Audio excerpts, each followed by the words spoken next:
Hello, welcome to Brap Life. Thanks for joining us. I really appreciate the fact that you guys have been listening so much. It's been really cool to get so many messages from you guys every week. And just to hear how much these stories are really inspiring you guys, or to hear the cool things that you guys have learned. It's really awesome for me because I get really excited to do these interviews and like I get all giddy and just like super stoked, and so it's really cool to see that that is flowing out to the community. So I really appreciate it. Keep the messages coming. It's really awesome. We've got a bunch of people lined up, and I'm really excited to share a bunch more stories with you guys. It's going to be really cool. In this episode, we talked to my friend Courtney. She is a District 23 rider out of Minnesota, and she is also a traveling nurse. So, one of the things that comes with traveling, unfortunately, is that we don't always have a stable internet connection. So, unfortunately, in this episode, there are some technical difficulties. So, if you're watching this on YouTube, see if you can count how many times the background changes because she was trying to find the best spot for her Wi Fi. But it was really fun. We had a great conversation. We talked about a lot of amazing things. Courtney's very involved with growing women in motorsports, so we touch on that. And it's just a really cool conversation. I'm really glad that we got to touch base, and it was a lot of fun. So I hope you guys enjoy this one, and I will see you next time. All right. Well, welcome to, I believe this is episode, I want to say it's 8 of Brap Life. So this is Courtney. Courtney, welcome. I really Thank you. appreciate you being here. I'm sorry it's taken so long for us to get together. We've been just like barely missing each other, and this whole like time difference thing is just kind of hard to navigate. So Yeah, and the stars aligned. yeah. So, all right, well, let's just jump right into it. So, I know a little bit of your background. I know that you've been riding for a while, but let's start at the beginning. Where does Courtney on a dirt bike start, and what kind of bike did you start on? That's a good question. I grew up around like flat track racing and stuff. I mean, I sat on Okay. bikes a gazillion times as a baby. But started on a PW50 that was passed down actually from a bunch of flat track friends. Like I think it might have been Andrew Hook's bike. Andrew Hook is a Minnesota flat tracker. He Hmm. might have even went pro. I'm not quite, I don't remember for sure. Um, And then, yeah, just kind of grew up around it, mostly in the woods. Hmm. It's probably been in the last year. I mean, I started racing at 14, but in the last year or so, I've learned more and done more riding than I probably have in my entire 26 years of life. So it's pretty cool. That's awesome. So when you first got started, um, how did you learn? Did you have like a family member teach you, or did you just kind of like jump on it and you just watched everybody else, so you just knew what to do, or what? So on one hand, I was lucky to be, like I said, surrounded by a lot of people who were flat track racers, woods racers, ice racers. Um, so I was lucky to be surrounded by that. But at the same time, there were very few other girls that I was racing and riding with. Um, Yeah. and a lot of, I mean, we love the guys that support us, but and they are good at teaching some things, but not all things. So it was very much like, no, just send it. You just got to do it. So I definitely learned a lot of things maybe the wrong way and developed my skill of throwing myself at or into things. And kind of just like, you know what? Just throw yourself at something till it sticks. And um, I did learn a lot of really good skills from, I mean, I would say most of the people I grew up around with were primarily flat, like the people that were good at teaching stuff were primarily flat track racers. Hmm. So I actually learned a lot of stuff. I remember at one point one of them giving me a packet of like, here's how you corner, here's how you flat track race. And I've actually never flat track raced to this day or I I was think just this gonna summer. ask, yeah. Yeah. Um, so actually, that was the most that I ever formally learned about riding, other than like, well, I guess I'll just try and keep up with all these guys who are like the A riders. So you just did it. You just went for it. I mean, that makes sense. I've seen you ride and I've just seen you. You just go. And that's just like, it's so funny. But I mean, you're a badass on a bike, though. You just like Thank you. fly through stuff. So it was a little bit intimidating when I first met you because you came up on your two stroke and I was just like, that's loud. That's a lot. That's whoa. And I'm over there on my little TTR and I was like, yeah, I don't know if I could ever be like that because you just I think the first thing I ever saw you do was a little rock garden in that teaching space. And that was like the first thing that I watched you do and I was like, whoa, because you just went for it. And it was awesome. It was really cool to Thank see. you. There's been a couple times where I've been going through rock gardens and I'm like, all right, don't get frustrated. I'm like, what would Courtney do? Like, just like, all right, just do it and muscle through it. So, And then you also see the part of me humbling myself where it's like I may throw myself at it, but there's always there's always failures and crashes and things to learn from. I didn't see those, so they don't exist to me. It's fine. That's that's funny. In regards to like racing though, so when did you get into racing? And what was your first race? Do you remember? Um, Trying to remember my first race. I know, well, I grew up around races. I spent a lot of years hanging out in cow pastures with the mosquitoes and horse flies and just kind of exploring. I remember there was one race that my mom and my sister and I were like, we're gonna walk around this lake, and we got buried like up to our hips in this bog, and you know, Oh that my kind of adventure, gosh. which was a good prelude to the kind of adventures that races end up being, where you're buried in mud sometimes. I think my first race, I want to say I was about 14, and I did like 1 year of some of the kids enduros, which are basically set up like a hare scramble, Mhm. pretty straightforward and easy. But I think I probably got last. I think I got last at like every race that year, but I just remember being like just having a huge grin on my face and being like, this is so much fun. I'm slow, but who cares? I'm having fun. And I think I actually also at my first race, I caught a blackberry bush across my forehead, so I was just like dripping blood, and my Oh mom my was like, "Oh no, gosh. are you okay?" And like, I'm How just having epic. fun. That's cool. So you were pretty young when you got into racing, so it makes a lot of sense why you're at the caliber you are for regards to like your riding. You've been riding kind of um quite a few places, right? Like you haven't ridden just in Minnesota. Where else have you ridden? So I grew up going out to the Black Hills actually. So Okay. along with growing up around flat track family and stuff, I have a couple of uncles that race and ride too. So they also all started like in their 20s, you know, so a little bit of history here. Sturgis Week started with the Jack Pine Gypsies Club putting on the flat track races out there. So Okay. my uncles and my dad and their friends all started going out there in their 20s, and they'd go out there and race against the fast South Dakota kids. And then it just kind of became a tradition that they also found that there was all this super great riding in the back in the hills, so they'd go drive all the way out there, just ride their butts off all week, almost get lost out in the Black Hills, you know, get broken down, all of that, and then go race on like Friday night or Saturday night or whatever. And then so it just became a thing as a kid. I think we started going out there when I was about 10 or so, and we'd be like, yeah, we're going out for Sturgis Bike Week. But it was actually, you know, just a trail ride. Like we weren't actually in Yeah, Sturgis. but it So, sounds really but cool as a kid to say yeah, that. yeah.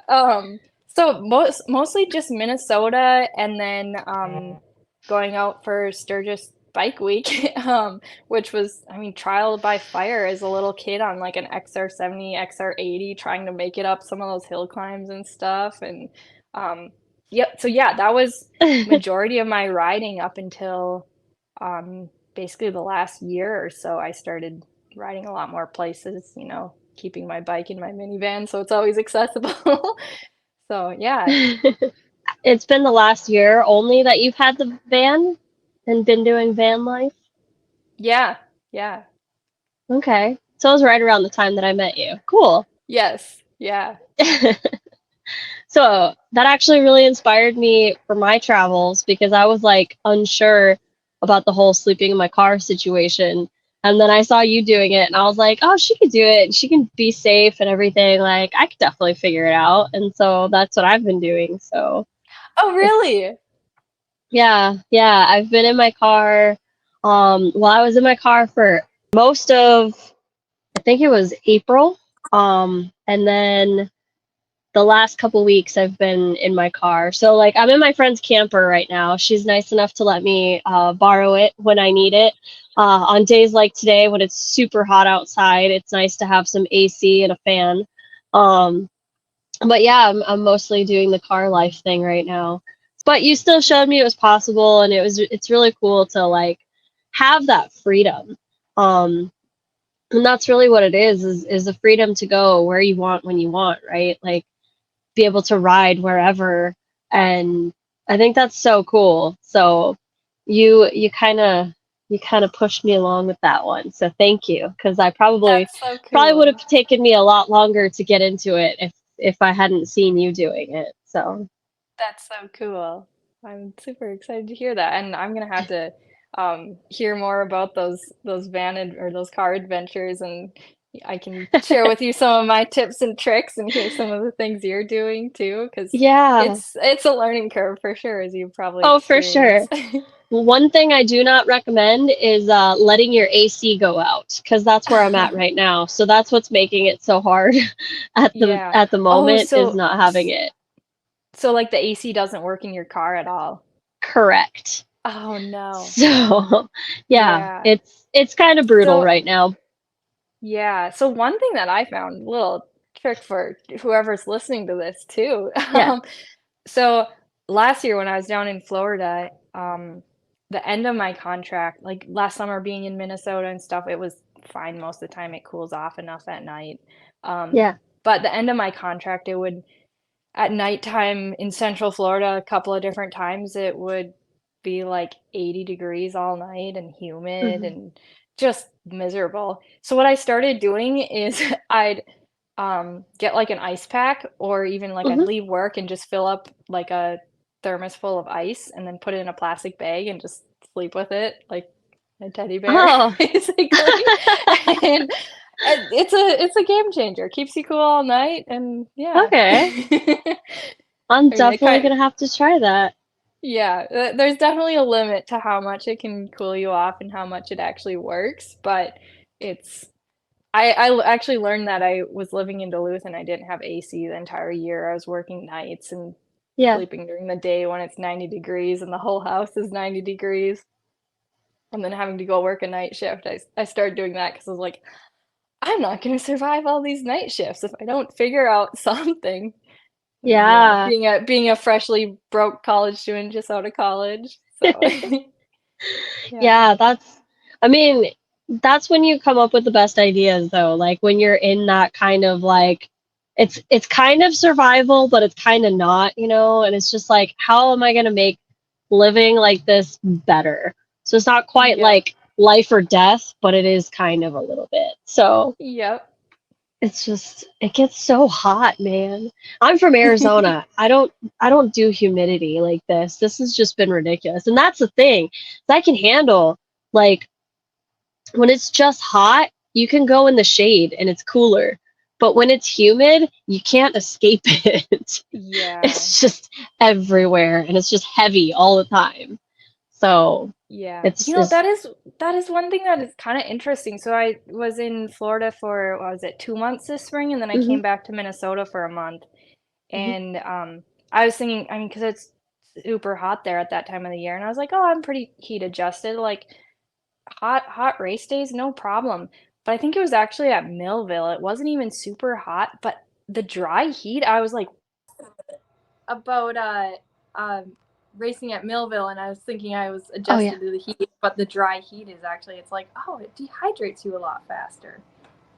See, that's funny. I feel like the humidity dehydrates me a lot faster. I mean, I It's think the dry heat kind of, the way I think about it is that it sneaks up on you a little bit more, so you don't really mhm. also like, oh, it's not that hot. It doesn't feel that. I mean, it's warm, but it doesn't feel that hot. That's right. I need to be drinking Yeah, water. yeah. See, I guess for me it's just like that's what I grew up in, so like I'm used to drinking just like a little bit throughout the day, and like that's what keeps me going, but I don't know. The humidity definitely it just feels like the more water is in the air, it sucks it out of my body. And I'm just like, I need more. I need more. So I've been I've had this gallon of water that I keep filling up and I'm drinking like more than one of those a day because I'm just That's so so thirsty all the time. It's just like it's gross. And then if I go run, it's like two of those, and then probably like two more water bottles on top of that usually because I'm just like, ugh, I need all the hydration. But yeah, yeah, it's something else. it is. It really is. But anyways, okay, so back to racing. So you did Millville this year. What other races have you done this year in Minnesota? Trying to think what other ones. Um, been a couple. Millville. They had a new Appleton Hare Scramble. Um, what else? Huntersville Enduro. That might have been it. Yeah, it's hard to keep track because we've been doing these videos, so it's like I Yeah. feel like it's there, but I missed some of them. So, at what point did you kind of decide that you wanted to help women in racing a little bit more? That's something that you've been pretty vocal about since I met you. But when did that come about? Like, how did that come about? Like growing up, there was quite a few girls that I grew up like riding with in our So, women's. girls, getting women into Yes. racing, like, where did all that come from? Yeah, so like I was saying, growing up with different girls that rode, and like that was super exciting. But I didn't really have any girls actually like my own age to ride with for one. Hmm. Um, and then seeing all of them will every once in a while get on a bike, and it's actually cool to see now a lot of the girls I grew up riding with have kids, and they're like trying to get their little girls on bikes. So it's like, yes, they're still super enthused about it, but just, Yeah. I mean, they'll get on a bike once a year. So between that and then going to races and being like one of five girls in a kids race, and then going to especially the full enduros, seeing like just a handful of other girls. Hmm. I mean, there's some good turnouts at some races, but especially at some, I mean, there was a couple races for a while. It was just me and Cassie Flanagan, one other girl, that there were quite a few races where it was like her and I, and just seeing some of that. I mean, obviously there's some extra challenges for girls that are racing, but Hmm. it's super cool to see. Yeah, and then just, yeah, like I said, it's been something that I've been thinking of, and for basically my whole life, just being around dirt bikes. So you just want more girls to be in the sport, see more women, have more women to race with, and like have like a bigger class. So I know that you were a huge part in Minnesota growing the women's class this year. Do you want to talk about that a little bit? Yeah. So that's my number one thing. That's like, my selfish thing is that I just want more girls to race with. Um, yeah, this year it was actually mostly Savannah Lofstrom, and we kind of started talking about it last year. And this has been an ongoing conversation among a lot of the girls. Mhm, I think there's just not really been anyone involved enough to get it going. mhm. But yeah, so Savannah Lofstrom proposed, her and her dad came up with the rule and proposed it. And then, um, I came with to the district meeting as backup just because, rules, people get off in the weeds with them. So yeah, Yeah. we got the women's class. And then, yeah, a lot of it too has been just, I mean, a lot of this is not me. Like there's a ton of like Patty Imholt, Karen Umpress. There's other girls that are putting on like ladies trail ride, and like they've really laid the groundwork for trying to create a more of a like a team culture among the girls at races. Anyways, so before I lost you, you were talking about getting into helping women. So you were talking about some of the other women in Minnesota that help out in that field. So if you want to go ahead and re-explain, we'll go from there. Yeah. So I want to say that yeah, like there's some really awesome two in particular, Patty Imhold and Karen Umbrers, I'm sure, that have really laid the groundwork of um like getting beginner ladies rides. I mean, Catherine doing her clinics, all of that has been super awesome, and I think they've really laid the groundwork for it. And I like to think that I'm a part of it because I'm just 100% enthusiasm for women's racing, and I think like one thing that I really try and do, I'm not always perfect at this, but like just trying to promote like a really like team culture almost and like a super Mhm. welcoming environment. Because I think oftentimes girls show up to races and it's like this huge gap of you have like beginners on like some crappy old bike, and then you have the girl who's been riding her whole life, who's active, has the nice graphics, has a super cute matching jersey, whatever. Mhm. And there's some super cool girls like that I'm friends with. But there's also sometimes there's kind of, I think it's easy to be like in a competitive mindset with that too and kind of come across as a little bit like snobby or like I'm fast. Yeah. um so like I'm really all about, and like I've had this modeled to me by other awesome girls too that I've been around who are fast riders and have all having that like team culture almost and just like a welcoming environment where it's like you show up, you're a new girl, and all these other girls are like, "Oh, who are you? Like, nice to meet you. Come ride at my place sometime." All of that. So Yeah. I like to think that I'm a part of that and like try and promote that, and that has helped get more women into racing and get more women to keep just like becoming friend. I mean, a lot of this too is it's like, yeah, I want more girls to ride with, so of course I'm gonna become friends with a bunch of these girls, and I want my friends to be at races more. So Yeah. yeah, I like to think I've been a part of it, but like I said, I think there's been some really cool women who have really laid the groundwork of that, and I'm just going off of that with enthusiasm. So I think that's really important though, because you you know you have these people who are doing these trail rides and clinics and things like that, and they're not going to get anywhere if there's nobody else helping them, right? They're not going to, if you don't have somebody who's cheerleading you, you're not going to go forward. Whether that's cheerleading you in the background, telling you that you can do it, or if it's being public and being like, look at this event, like, and putting it out to the world. um, I think that you really need that support, and any support that we can give to women being, growing in motorsports is huge.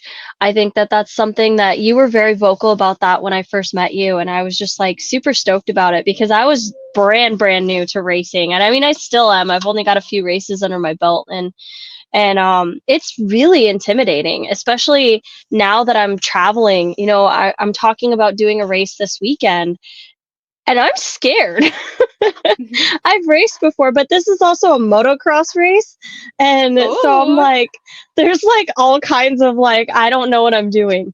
Um, but it's a new state, it's a new place. I don't know anyone who's riding. Like at least in Minnesota, I could go and I could be like, hey, I know a couple people here. Like, cool. Like if I die, somebody at least knows me.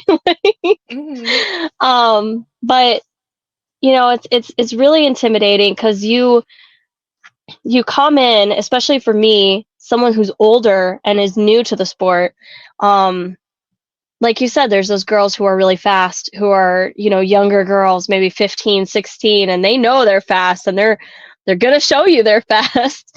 Not in a bad way, but it's just, you want to encourage those girls to keep going and progressing, because those girls are going to get to a different level. But you also need somewhere for the newbies, like the older people like me who are just getting into it, to have somewhere to grow too.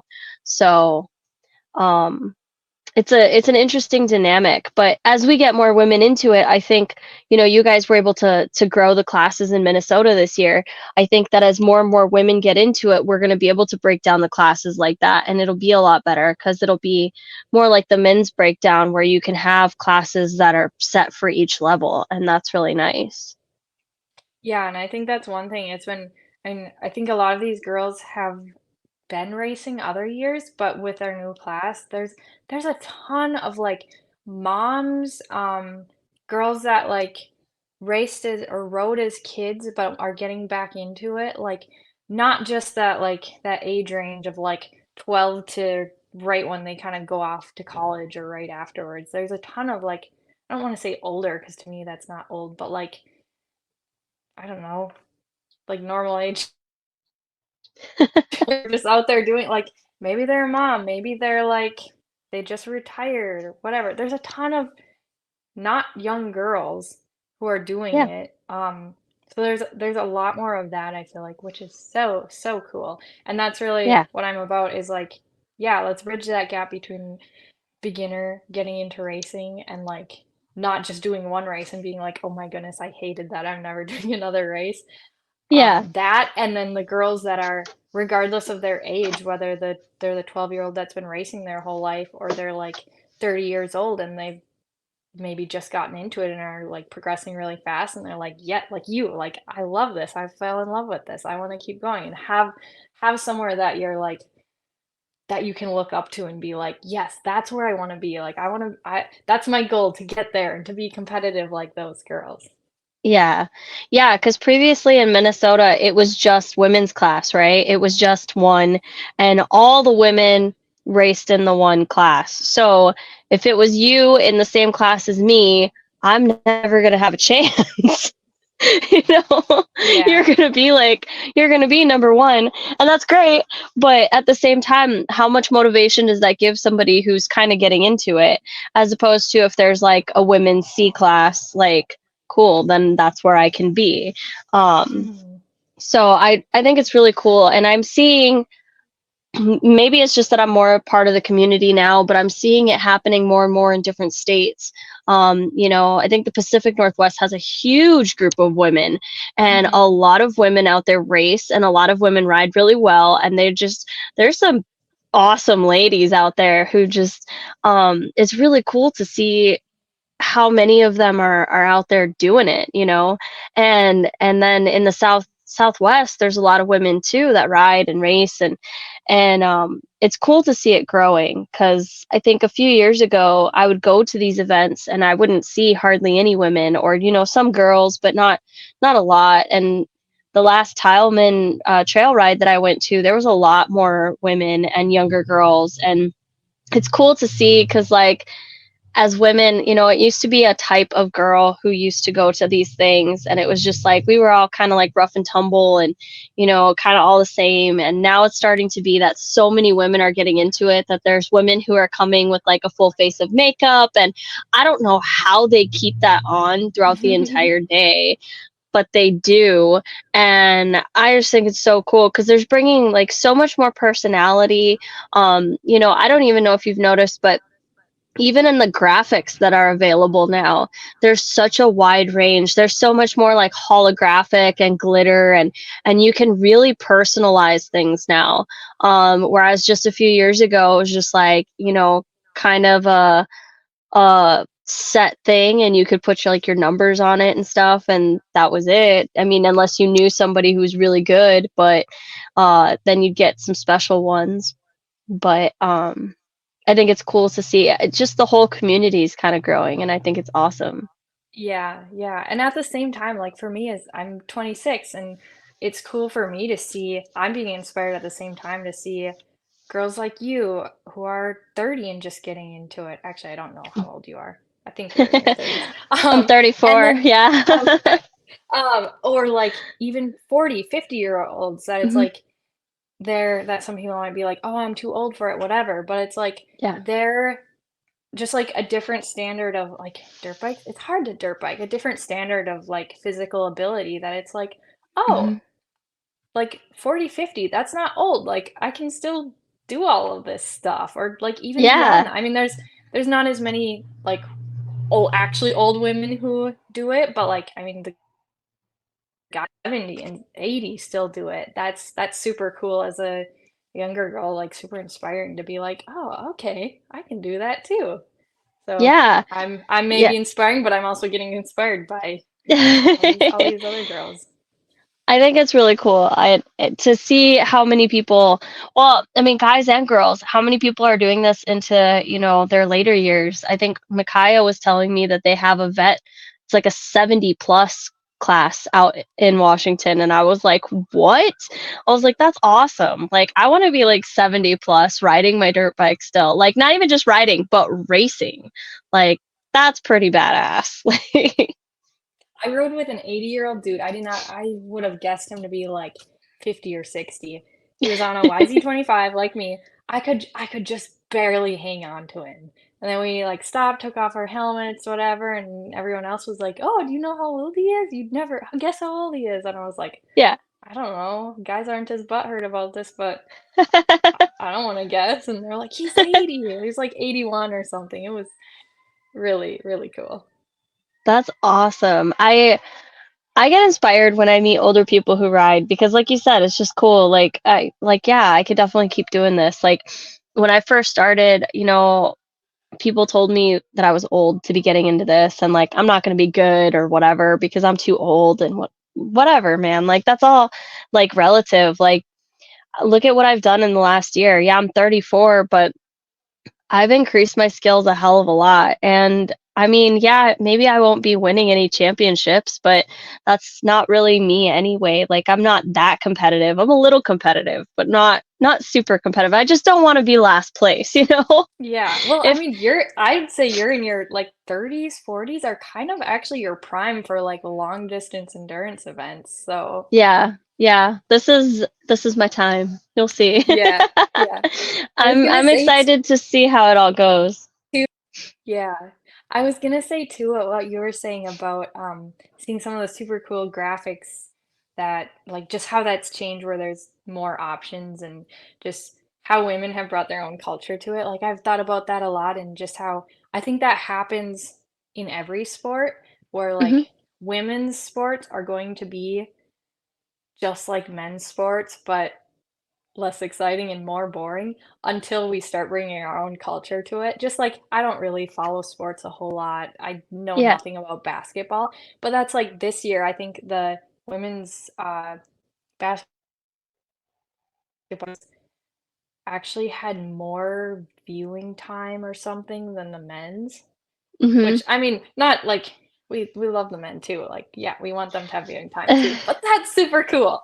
And Yeah. one thing, like I said, I don't follow it at all, but I still like I heard a lot about it and heard like started to see this that it's like, oh, there's like this super cool culture.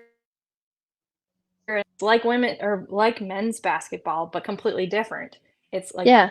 women are bringing it's a whole separate sport almost because it's women's basketball. And I think that same thing is happening with women's riding, where it's like, okay, yes, we're like the men and maybe slower in some places, less gutsy, but also women tend to be super like technical and like really look at something before taking it on. Well, maybe not me, but um, but yeah, that like we're creating our own culture.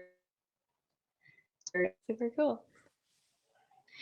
Yeah, I think it's awesome to see, like you said, bringing the culture, bringing more personality, and just kind of it's a wide variety, right? You have women who are super tomboyish still, and that's totally fine because a lot of us started out that way. I've always been more of a tomboy myself, and but it's really cool because there was always this stereotype about girls who are cute won't go and play in the mud. Like, and now you can be cute and you can play in the mud and you can Mm, kick ass. So, like, mm. you're going to get passed by the girl who's, maybe wearing a tutu and, or whatever. I've seen a lot of people, like a lot of kids, grow up in the time that I've been around bikes, and they've turned into really good riders. But I always think it's adorable to see little kids like on their little bikes. Everything's so mini. It's just adorable. Um, that's my little tangent on kids and bikes. Yeah, they look Um, like they can't even, they're gonna be like one of those dolls from the like 90s or whatever, where their head was heavy and they are top heavy and they just yeah, exactly.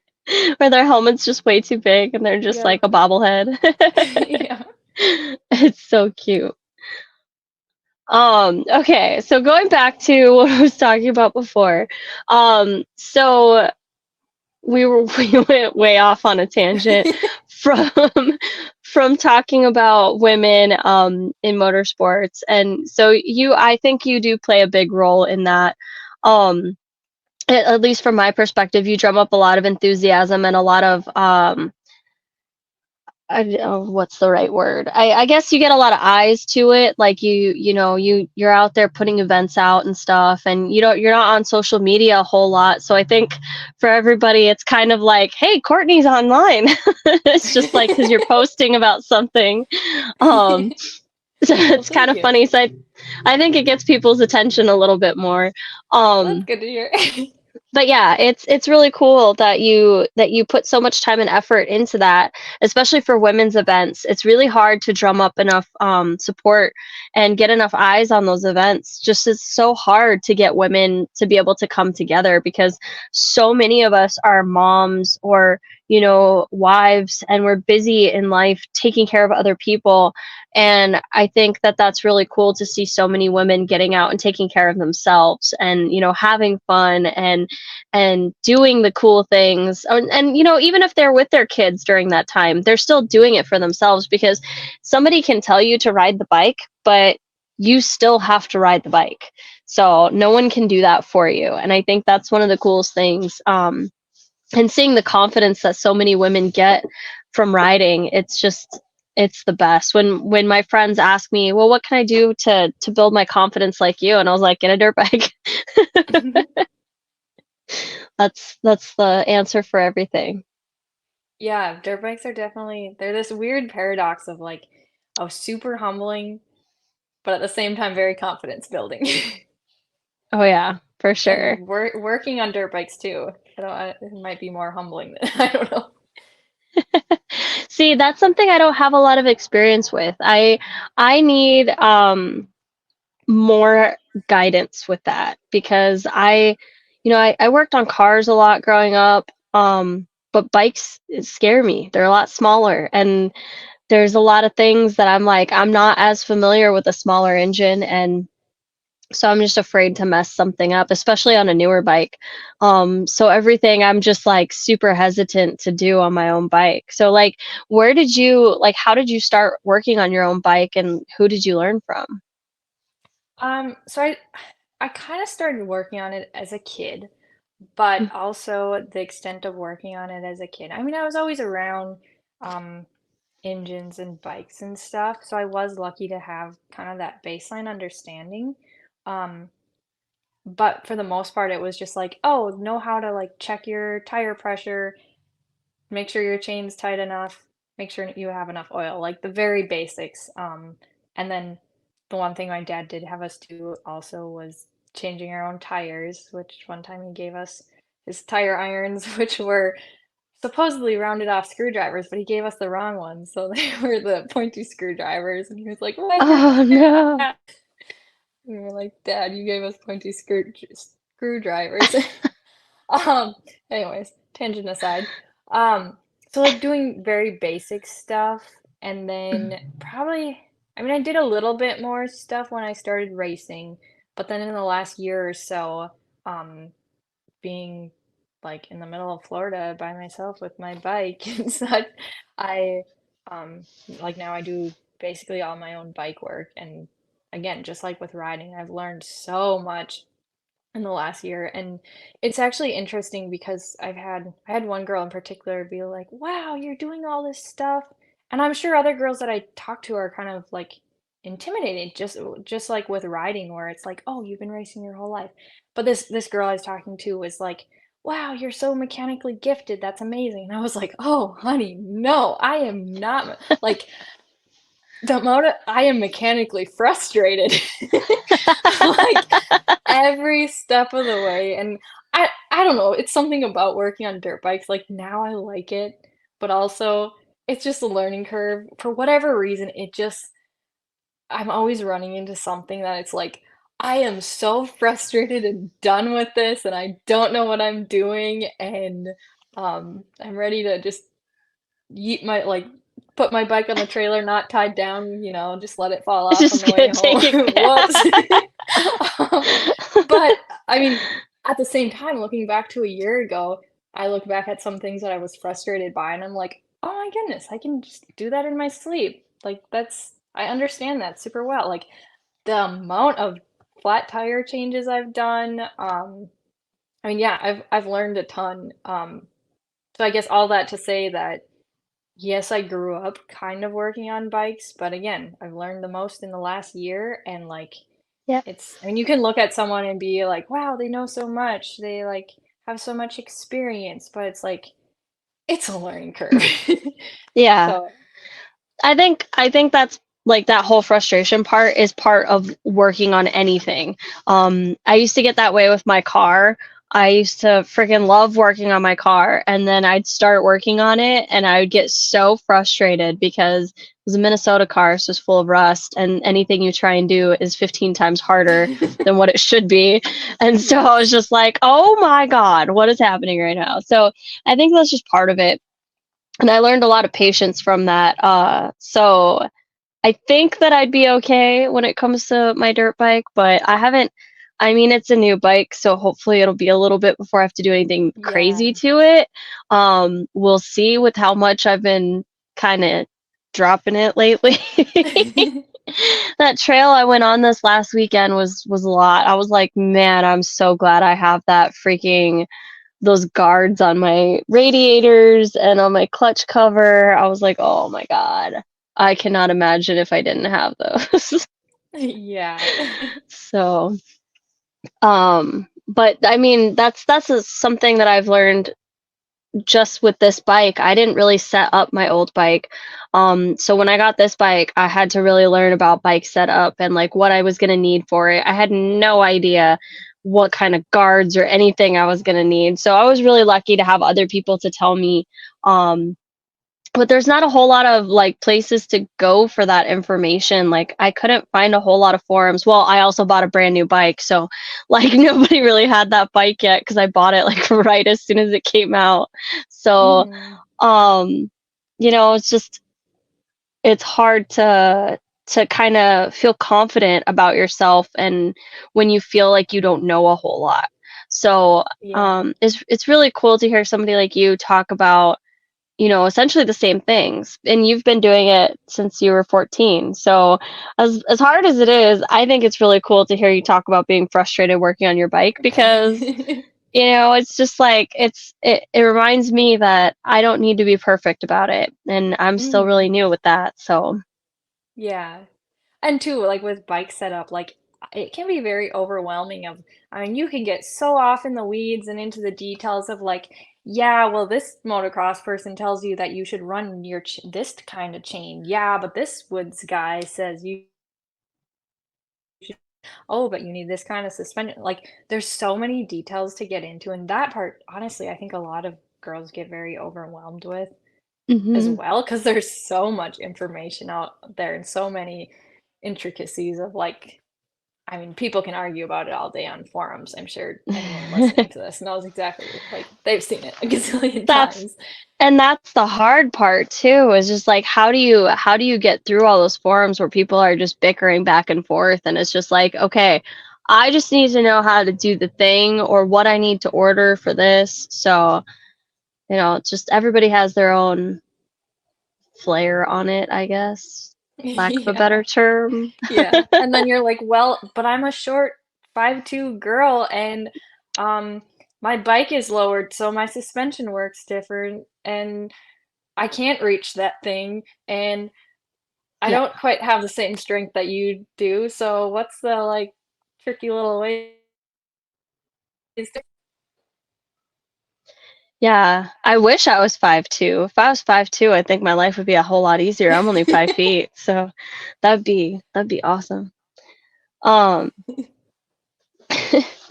I think it's really cool to kind of have these conversations though, and remind people that, even if you've been riding since you were born, essentially, that we all have the same struggles. I think that's very important to highlight, especially for women, because like we said, there's a lot of women who are getting into this as they're older, in their later 20s, 30s, 40s, even their 50s, and that I know personally. And it's really cool to see people who've been in this for a long time giving confidence to those people, those women especially. Um, it just takes so much for us to have confidence in ourselves, and especially in something like motorsports. Um, so yeah, I really appreciate you for that. Thank you. One of the other things that I wanted to talk to you about. So we've talked about you've been traveling, so you've kind of been a couple different places for riding. You've been in Florida, South Dakota, Minnesota. Um, if you could pick anywhere in the world to go, all expenses paid, where would you go, and what kind of riding would you be doing? Oh, that's a good question. I mean, there's so many beautiful places. Um, I could sit here and think about this all day. I don't know, honestly, I would just like to get back to the Black Hills. It's been a couple of years since I've been out there, and it's like Yeah. something that I grew up doing. It's probably not going to turn out this year. It's just been like probably 5, 6 years in a row that I've missed it. And Hmm. it's family, friends. There's people that I literally only know from we all always camp at the same campground. And here's this random guy from Missouri who rides over from his bike all the way, and just people like that that we only see one time a year. I mean, there's a ton of other places I would love to go, but I'd love to get back to the Black Hills too. Yeah. What's one other place out, like maybe outside of the US, that you would want to go? Outside of the US, I would love to do it some year. I mean, this might be a goal that, it's kind of like you set some goals and then you look into it more. That's not what I think it would be. Um, I think it would be super cool to do the ISDE some year. I was just reading about the one in Argentina, Yeah. and then again, I'm going, "Oh, yeah, that would be cool," but there was a AMA article about it, and it just sounded like 6 days of torture, basically, and, like, one of the hardest ISDEs, but I was like, "Aha, that's my kind of fun, that third kind of fun that's not fun in the moment, but maybe a month later, you're like, 'Yeah, I'd do that again.'" Argentina is supposed to be beautiful too. I have some friends Yes. who are from there, so they said that it's one of the most beautiful places. So that'd be a fun area to ride, I think. Yeah, and honestly, there's so many cool places in the US and right in our backyard that I Yeah. haven't thought about that too much other than like racing goals where I mean, maybe someday that's on the schedule, but long way to That's go before cool. that. See, I'm like the dreamer. Like I think about everywhere I want to ride, and like that's what gets me going. Like that's what, like when I'm in places like in New Hampshire, when I was going through the NAR, I was like, all right, so I know that this is very similar to what the Pacific Northwest is like. So I have to be able to make it through this to be able to make it through the Pacific Northwest. And if I want to be able to make it through that, like that's what I have to do before I can make it to Iceland, and I want to go to Iceland really bad, and like those are my steps. So Okay. I guess, yeah, Pacific Northwest looks really awesome too. There's yeah, another one. Yep, we could just keep adding to this list. I know. I do that all. That's why I ask people this, because like sometimes people say stuff and I'm like, "Oh, I didn't think about that." Like that's how I started adding to my list, because I didn't think about it a whole heck of a lot before last year. I was like, riding in another country would be cool, but like is that even a thing? And then I've Mhm. started hearing about it more and more. I mean, like I knew that like Costa Rica was a thing. Um but that was the only thing I'd heard of. And now I know about like there's all kinds of different tours that you can take, and and do races in different places. And so there's a lot of really awesome stuff. One of the places that I would really like to go to be Australia. Um, Ooh. I recently started talking to somebody from there, and she's a badass on a bike, and I think it's so cool looking at her pictures and videos of like their riding. It just looks it's so similar to like parts of the US, but then at the same time it's completely different. Hmm. So I Other just side think of it the would be country. yeah, I just like I think it'd be so awesome to just go and experience that. Like how cool would that be to just like if you could go say race there for like a whole like year or whatever. That'd be awesome. Yeah, there's a whole list of places that would be super cool for sure. Yeah. But okay, well one of the other things since we're talking about racing, um is there anything specific that you do when you go like get ready for a race? Like is there any like meal prep or anything you do like superstitious or any specific workouts you do to be ready for a race, anything like that? I wouldn't really say anything superstitious. I think I must have a really fast metabolism because I'm always hungry. Like, I eat so much on a race morning, like right up, leading right up into the race. And like on an enduro day, I have bring so many snacks. So I guess that would be one thing. I Mhm. always to remind myself that I don't really have much of a race ritual. I'm pretty laid back when it comes to that, but um, everyone deals with nerves, but I always just remind myself that just a race. We're here to have fun. And then two, I had a coach one time, my college ski coach was like, you know how you feel before a race? Like you can, anytime you're nervous for anything, actually, you can take those as that they're a bad thing and that those Mhm. are nerves, or you can label them as a good thing and like, yes, I have some adrenaline. I am so ready to do this race and I'm so excited to do this race. So I was just think about that.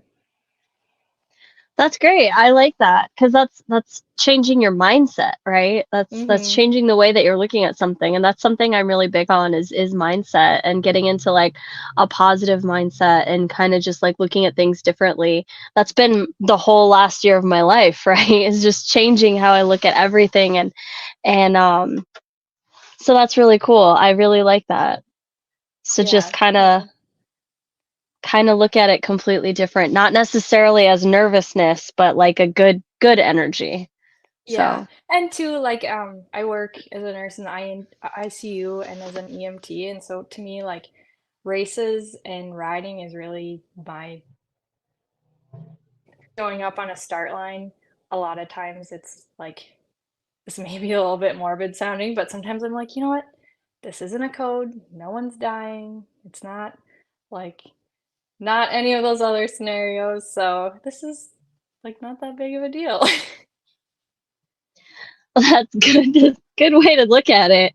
Um, Yeah.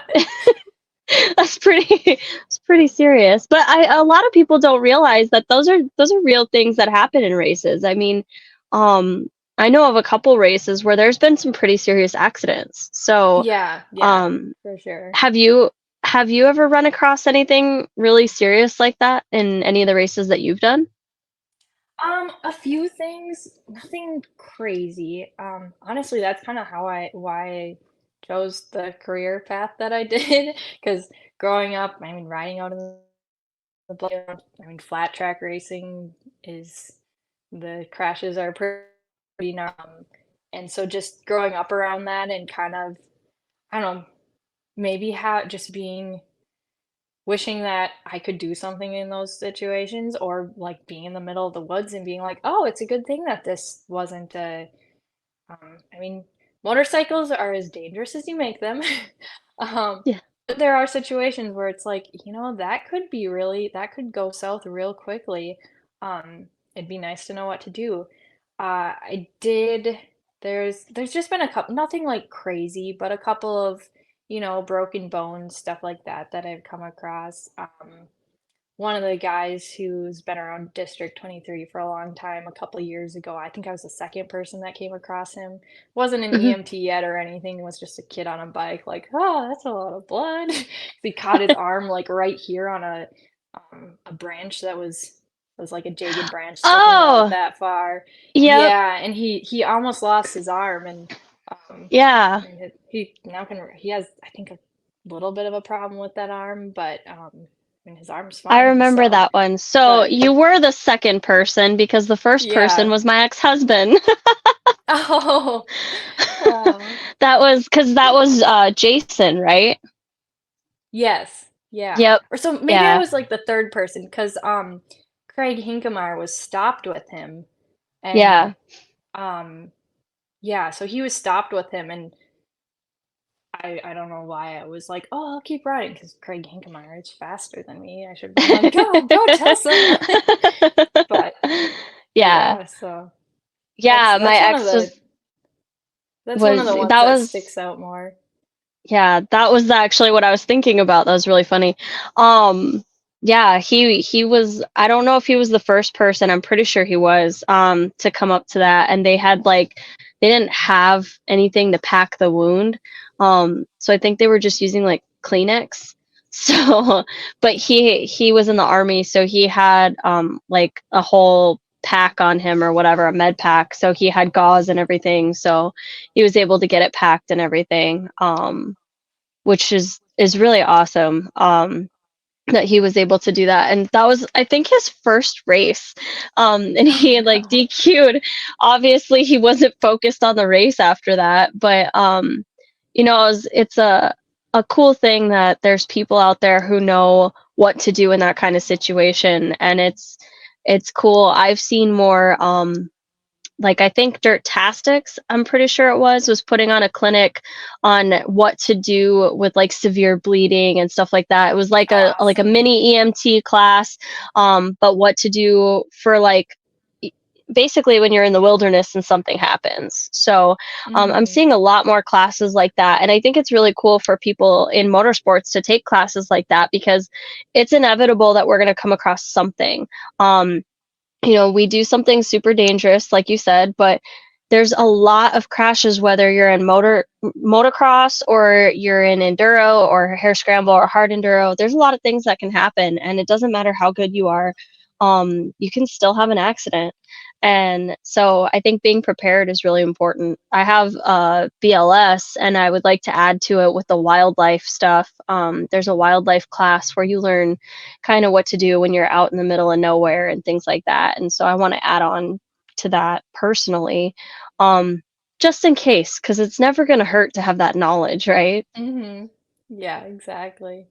Well, it's interesting too as we're talking about all this, because there's I feel like there's a lot of women who ride who are nurses or nurse practitioners or, like, in the Hmm. medical field. I mean, there's a lot of people in the medical field, but it's kinda interesting that it's like the for instance, like the ER, ICU nurse stereotype of like, "All right, let's go do dangerous things." Yeah. Yeah, you would think it'd be the opposite. You'd think they'd be like picketing and being like, don't do this, it's dangerous. But I mean, yeah, I there's know. definitely people on both sides, but Oh, and for again, sure. that's one thing that I like growing up riding and stuff, a lot of people are like, "Oh, dirt bikes, aren't they dangerous?" And it's like, a lot of people make them very dangerous, like, combine dirt bikes with alcohol or Hmm.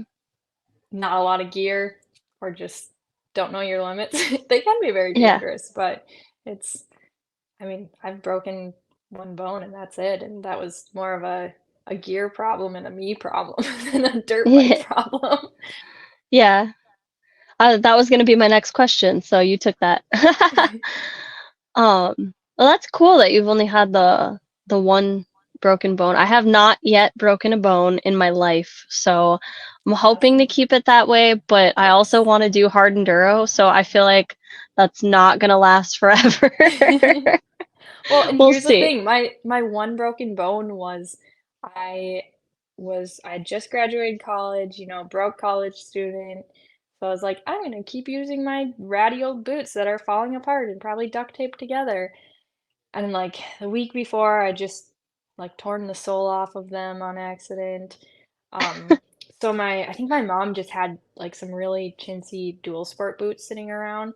They're basically waterproof with a little bit of ankle support, but they got like the real squishy soles and stuff. Mhm. So I was racing in Iowa, and I like the enduro that they have in Iowa is fair. I mean, not anything crazy, but it's got a lot of uphills and downhills for Iowa, surprisingly. But like the one easy flat part of it, I just tipped over on a log, dumb tip over, threw my bike down on my foot, broke my foot Oh my God. with That's good riding boots. Like even the bare minimum of good riding boots. yeah.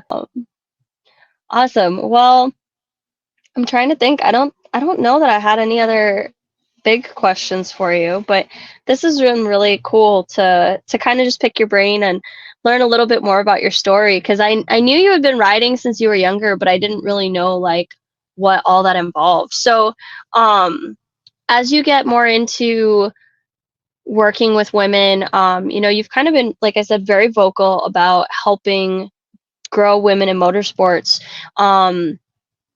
So do you want to talk to us about Dirty? Yeah, so still I have a problem of having lots of ideas and being 100% enthusiasm, and I realize I need to just start small with that.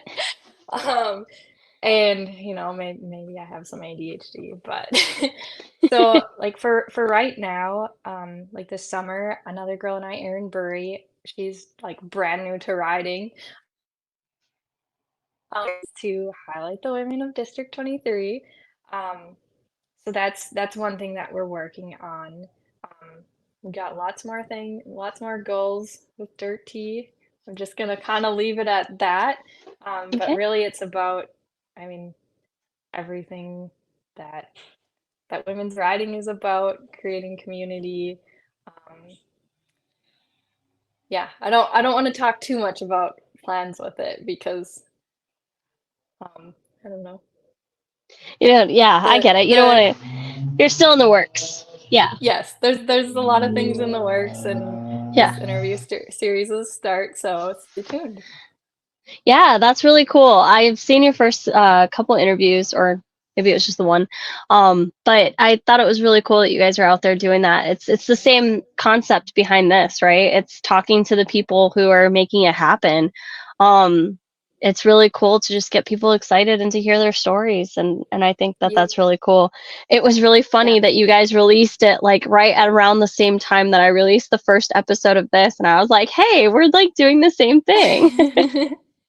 Yeah, and really what it's about too is, I mean, the a lot of the girls that race, it's super cool to highlight the girls who are beginners, and Yeah. I think there's some of the girls that we've talked to that have raced for the first time, and I mean, the negatives, the positives, whatever, I think they're super excited to be like, "Oh, someone cares about how like, I may have gotten last or, like, there may have been some tears, but, like, someone's excited that I'm here." Um, Yeah. I mean, that's the goal, hopefully that they feel that way. And then too, it's like some of these girls that have been racing for a long time, they have just as big of dreams and goals as, like,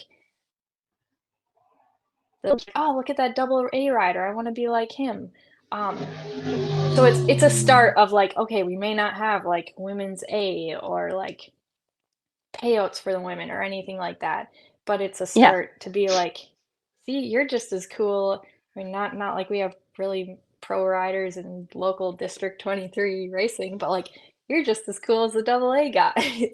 Um, Yeah. and just that some of these girls who have been racing for a long time, like,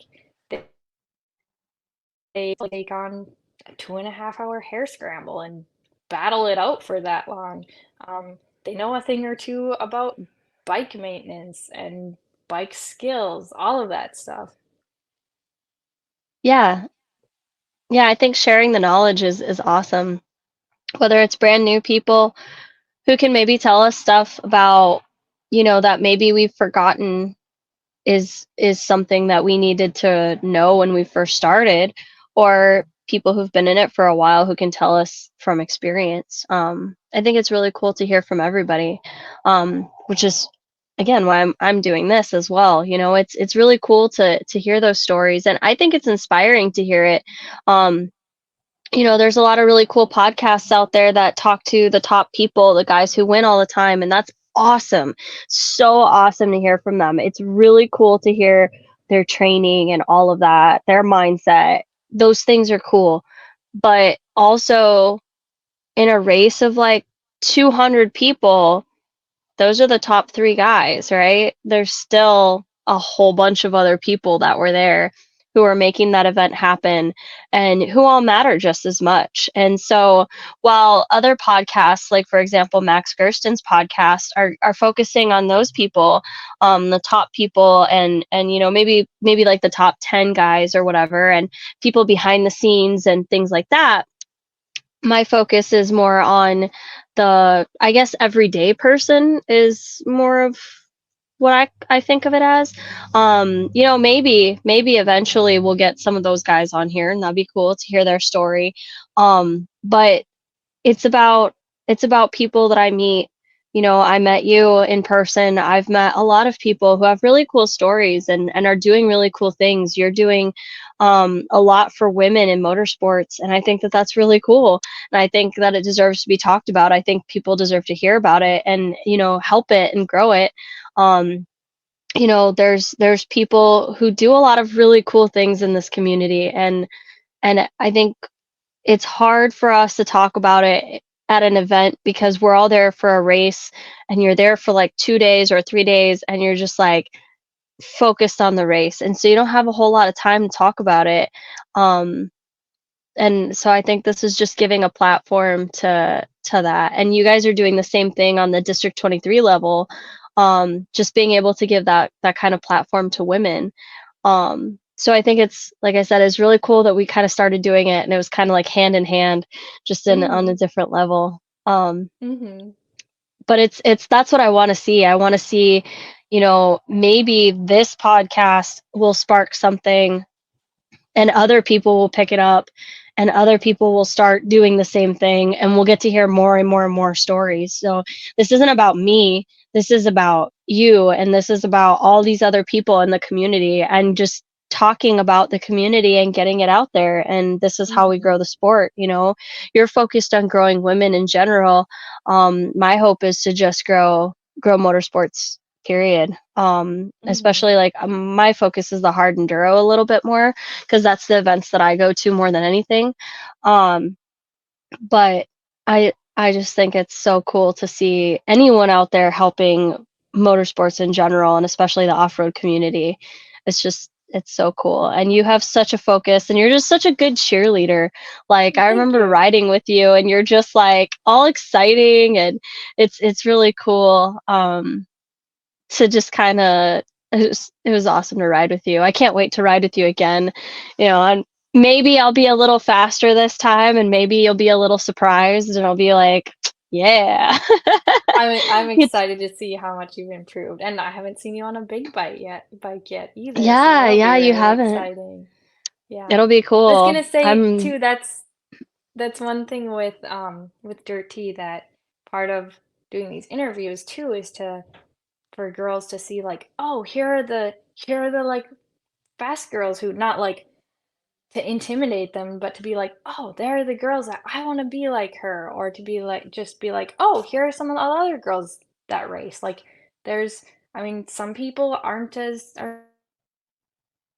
less likely to like go up and introduce themselves to another girl, but to see those faces, um and not just the faces that are winning all the time, to yeah. hear about some of the, even the, like, everyone has struggles during races. Everyone, like, there's some super awesome races that happen that it's, but dang, you fought for whatever position you ended up in. Like, that's Mhm. impressive. Yeah. So that, and then one of the things actually I will talk about that I'm kind of working on in the back burner, and um, is kind of starting like a sort of like a mentorship program to have some of the girls who are experienced with and kind of take a newer girl underneath their wing and be be it like um, give that girl kind of some formal um, resources to then be Yeah. like, okay, you're a person that like any girl could walk into like and again, we're still working on setting up a bunch of this, could walk into whatever bike shop or whatever race and someone could be like, hey, go talk to this girl. I mean, I think a lot of that happens already, but Mhm. kind of just feeding into that, what's already happening with that. Yeah. Yeah. Giving it a more formal setting, right? Like kind of making it easier to connect people. Yes, exactly. And like I said, I Yeah. think a lot of that happens already where it's like I was just I don't know if you talked to Aaron Burry at all. I was like, Aaron, you're short, I'm short, I can help you, but Angel's here. Or like, oh, this girl lives close to you, or this girl has that same problems with her bike, or whatever. Yeah. I think a lot of that happens already Yeah. as the community grows. Yeah, but I think having like a platform or just a more formal source of it is good too. As women get more into it, especially younger girls looking for that kind of mentorship for their racecraft, I think that's really important to have that formal setting for them because some people are fine just doing it on their own, but some people really need that structure. So I think it's really important to have different avenues like that. So I think that's really awesome. I'm so excited to see where Dirty goes. It's just going to be it's really cool to like see it come from like your vision and like I think the first thing that you really did with it was the whole cookie thing at the Akeley Enduro last year, where we had the cookie, excuse me, the cookie get together. Courtney made cookies, and we all, like, all the women, like, came over to the corner, and we were just like hanging out and having fun, and it was really awesome to get to see like the young girls and talk to some of the other girls. That's where I met. Um, Brooke was there from Montana, and that was really cool because I hadn't met her, and I hadn't met Amy Dahl at that point either. But it was cool to know about there's women in my part of the country that were riding and stuff because I was living in North Dakota at the time. So that was awesome. And it was just a good way to connect and just, see other people of different levels, other women of different levels, and just hang out and just have it be chill. And it was so, so chill and so cool. And it was awesome. It's a It good was time. it was very last minute, very chill. Yes. But it was definitely Yeah. awesome. I want to see that happen more. I mean, I've been to some other events where like there's not very many women and they're just like, oh well, I didn't know that there was other women even here. And it's like, why don't we have like a spot for us all to just like, hey, you want to come and hang out, like come to this race. So I kind of like you do that a lot, like when you're going to be at a race you're like, hey, I'm going to be here, and you do that, and it's cool. You just kind of put it out there, anyone can come and see you, and it's I want to see that kind of take over at other races in other states. So hmm I'm hoping your influence carries over soon. Yeah. Well, I think a lot of girls don't realize this or think about this, and I don't like I'm not on social media. I don't know, I'll go through phases of posting a bit, but I'm not on social media a whole lot. And um one thing that like there's been girls that I've reached out to just because I see them posting things. It's like they're not necessarily Yeah. being like, "Hey, girls can come talk to me," whatever. Like for instance, I got when I first went down to Florida, I just looked through the like Florida Trail Riders page and saw this girl that was posting a bunch of videos of her races and was like, "Hey, you want to go riding sometime?" And then just got she happened to be like one of the girls that is probably the most involved in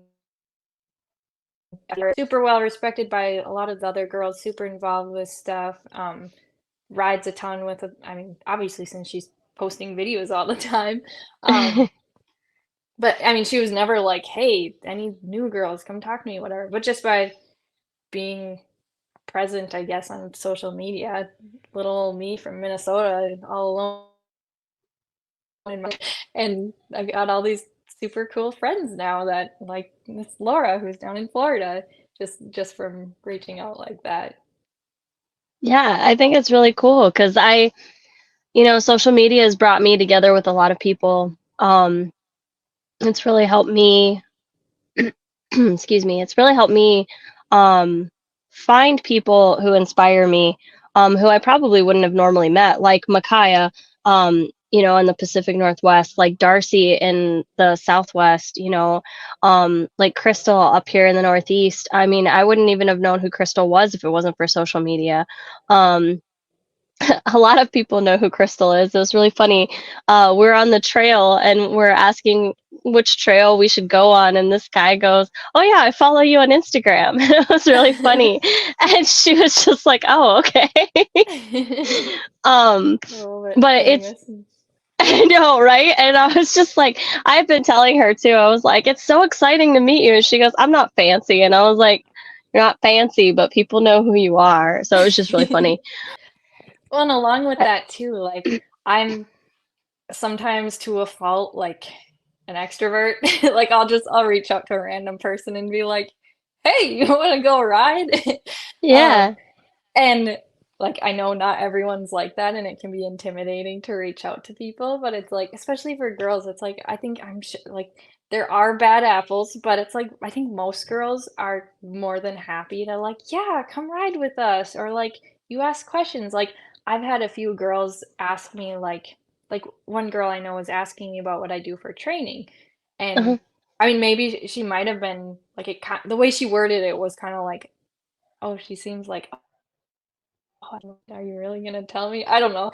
And it's like I'm no personal trainer and Mhm. like I'm no expert, but like I race and I train a lot, so I do know a thing or two about that. But like I'm more than happy to share whatever I do know about whatever I think I might know.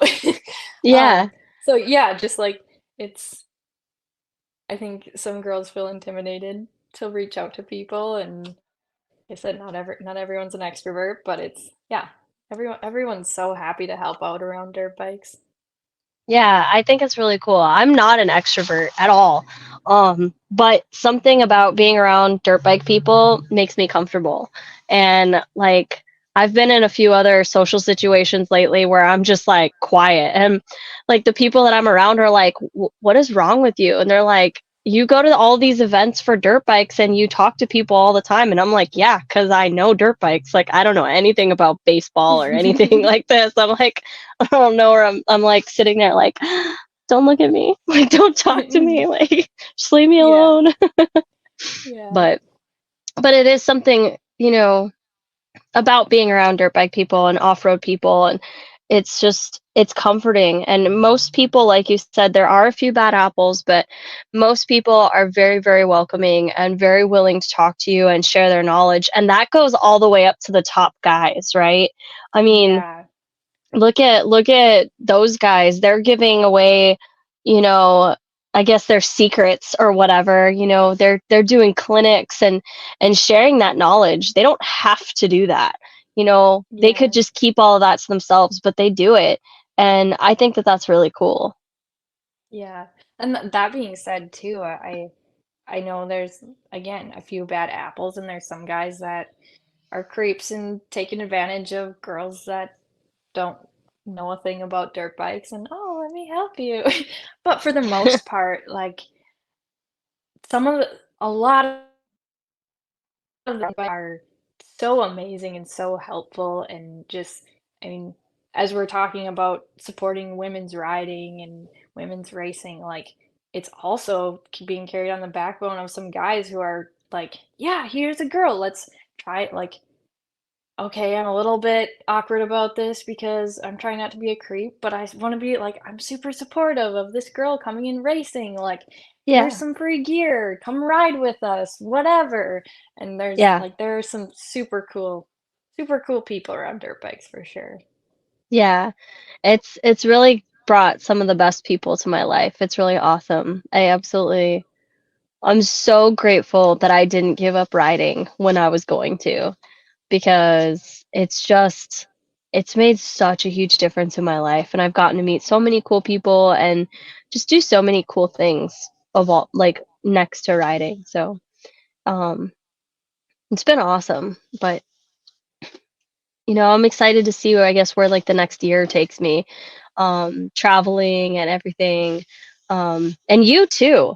like it'll be really exciting to see where you end up. You have different possibilities, and with your traveling and everything, who knows what's going to happen, because right now you have a specific idea of where you might end up, but in a year from now, maybe you guys will decide something completely different. Maybe you Hmm. guys, will end up in Argentina. We'll see. You never know. So, but Every flat tire that I've raced on, like, I've gotten every flat tire or other problem I've raced on, I'm like, yep, this is just training for, I don't know, Argentina. Something like that. it's a good way to look at Building grit. it. All right. Well, before we get going, is there anyone you want to shout out? Anybody that you want to say hello to or anything like that? This is your time. I guess just outing out to, again, like we were talking about with the community, I've had so many people help me with, bike maintenance, learning how to do a top end. I mean, I would say my family and my dad has definitely taught me the most. Yeah. So many awesome friends and just the people around dirt bikes that, like, I would not be where I am today or racing as much, riding as much without a gazillion people being like, "Oh, you can come ride at my track," or "Here's some extra gear," all of that. Yeah. That's awesome. Cool. Well, thank you again, Courtney. I'm sorry it took us so long to connect, but we finally did it. And even though we Literally had a connect. yeah, literally. And even though we had a bunch of technical difficulties and my own difficulties here, um, I really appreciate your time. I know it's not easy with you being so busy all the time and all over the Yeah. country and everything. Well, So, yeah. And for the listeners, we were going to yeah, talk on Sunday, but then my grandma literally had a tree fall down in her yard and yeah, take out all like the entire power to her house. And since then, there's been other connectivity issues. so So many things. I was like, are we just not meant to talk? Like, what is happening right now? yeah, It's just like it was so crazy. But yeah, well, hopefully we get to ride soon. I have some time off in September that I'll be up north for the Schmedium Enduro in North Dakota, and I feel like you should come and ride it. I I'm feel like I just should saying. too. Ah, yes! That would be so cool. Oh my God, that'd be awesome. So, all right, you guys heard it. She said yes. She didn't say maybe, she said yes. Work schedule depending. Nope, nope, it's happening. No, Well, that'd be yeah, really cool. I'm glad this finally worked, and thank you for having me on, Angel. Yeah. I have one last question for you. Yes. Uh, have you been training for the ultra? Um, I've been training for riding, but I was actually just thinking about that today because I haven't been doing a whole lot. I've been training a ton, Hmm. but I probably should be putting on more miles. But with racing and riding a lot, I'm sure you'd know this, where it's hard to keep Hmm. your like if you add any volume, you're just adding to the overall training load, and you're already doing a ton of intensity. So I'm gonna have to start. It's gonna be this weird balance of like, all right, don't overtrain, riding a ton. I want to Yeah, put on miles. So yeah, it's a I've lot. been It's a training. lot. I've been training. Just the miles are going to be yeah, it's gonna be interesting. So, for those listening, Courtney invited me to do an ultra marathon. It'll be your first as well, right? Yeah, I signed up for one like 3 years ago Hmm. and was like ready for it, had put on a ton of miles. And then it was like 2 weeks before I pulled something in the bottom of my foot, like bad. Or No. yeah, and I was I was like, yeah, this is probably not a good idea. So Yeah. it's going to Um, happen. It's gonna happen. So we're gonna do our first ultra marathon together, sort of, in October. So that's gonna be really exciting. I can't wait for it, but it's gonna be interesting. I'm really excited to see, especially if you do the enduro in North Dakota, where we place in that versus where we place in the Yeah. ultra, because Yep, you're a you're lot probably taller than me. So you're a lot taller than me, and there's a lot of vertical in this race. So in the it ultra might marathon. be, yeah. There's a lot of vert. I was told it's very technical and very vert. So Yeah, yeah, I guess. See, I grew up in the area, so I'm like, it's nothing. But you have the miles under your feet. I mean, I have yeah, like a history of miles under my feet, but not really this yeah. year. That's all. Does that does that count? It'll be, like I said, it'll be really interesting to um see how that plays out. I don't think I'm gonna do that great. I mean, I'm not planning on making any records or anything, but it'll be Just my finish it. personal record. Yeah, I just want to finish. That's all I care about, really. But Yeah.